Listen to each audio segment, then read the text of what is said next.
You filed suit to ask a judge to overturn Arizona's new immigration law. It has put Republicans in a rage. Here's what Senate Republican leader Mitch McConnell said. He said, suing the people of Arizona for what the federal government has utterly failed to do will not help secure our borders.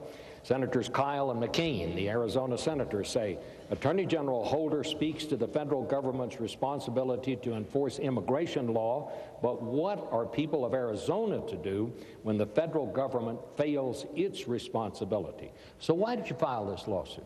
I understand, first off, the frustration of the people of Arizona and the concerns that they have with regard to the amount of illegal immigration that occurs. But the solution that the Arizona legislature came up with is inconsistent with our federal constitution. It is responsibility of the federal government to decide immigration policy.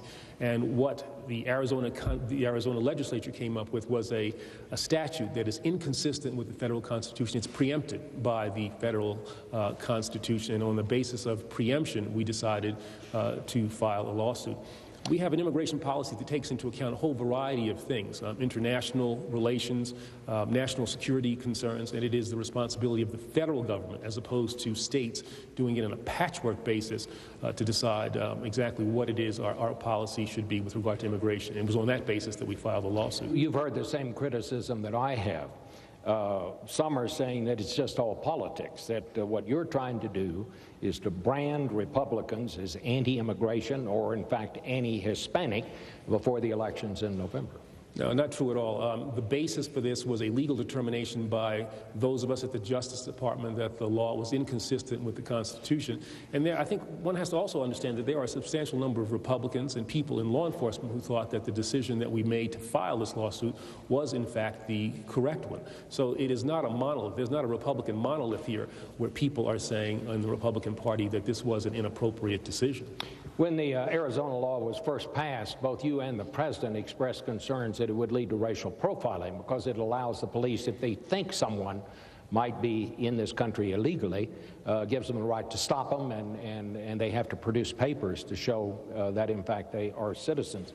Yet your lawsuit doesn't talk at all about racial profiling, or if it even mentions it, it's just barely. It just talks about the federal government is being preempted from a duty that it has to perform. Why did you choose to go that route? Well, we wanted to go out with what we thought was our strongest initial argument and to focus what we thought is the most serious problem with the law as it now exists.